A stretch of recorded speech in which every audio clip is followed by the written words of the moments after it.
সকলোকে নমস্কাৰ জনাইছোঁ আৰু আপোনালোক আটাইকে মোৰ চেনেললৈ পুনৰবাৰ স্বাগতম জনাইছোঁ। আজি মাননীয় মুখ্যমন্ত্ৰী ডক্টৰ হিমন্ত বিশ্ব শৰ্মা ডাঙৰীয়াৰ অধ্যক্ষতাত শিক্ষা বিভাগৰ এখন পৰ্যালোচনা বৈঠক অনুষ্ঠিত হয়।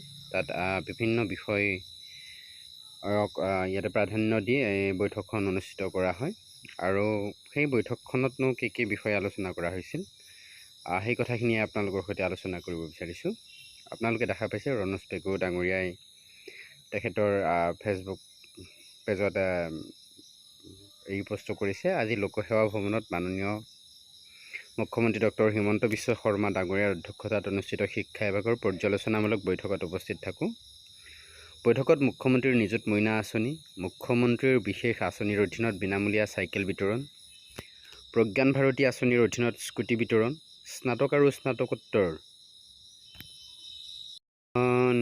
নিযুক্তি, নিম্ন আৰু উচ্চ প্ৰাথমিক বিদ্যালয়ত শিক্ষক নিযুক্তিৰ নিযুক্তিপত্ৰ বিতৰণ, শিক্ষকৰ বদলীকৰণ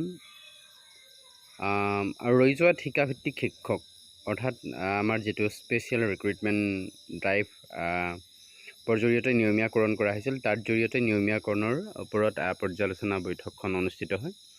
ইতিমধ্যে আপোনালোকে গমেই পাইছে নিযুক্তিৰ খবৰ চলি আছে। GTPGTৰ নিযুক্তিৰ ফলাফল সদ্যহতে দিব গৈ আছে আৰু 5550টা পদৰো নিযুক্তিপত্ৰ দিব, কিন্তু 4500ক লৈ কি হ'ব সেই বিষয়ত এতিয়াও এনেকুৱা নিশ্চয়তা নাই। আমি আশা কৰিছোঁ নৱেম্বৰৰ প্ৰথম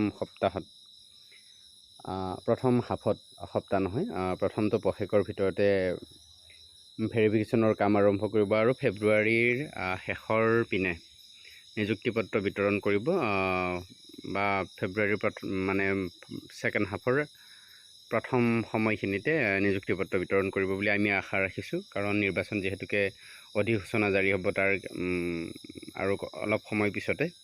গতিকে এইখিনি খবৰেই আছিল মাননীয় মুখ্যমন্ত্ৰী ডাঙৰীয়াৰ অধ্যক্ষতাত অনুষ্ঠিত হোৱা এই শিক্ষা বিভাগৰ এই বৈঠকখনত। গতিকে ভিডিঅ'টো সকলোৱে শ্বেয়াৰ কৰিব আৰু 4500 নিযুক্তিক লৈ আপোনালোকে মাননীয় মুখ্যমন্ত্ৰী আৰু শিক্ষামন্ত্ৰী ডাঙৰীয়াক আপোনালোকে সঘনাই দাবী উত্থাপন কৰক, যাতে সোনকালে ভেৰিফিকেশ্যনৰ কাম আৰম্ভ কৰে এই নিযুক্তিৰ শেষ হোৱাৰ লগে লগে। ধন্যবাদ।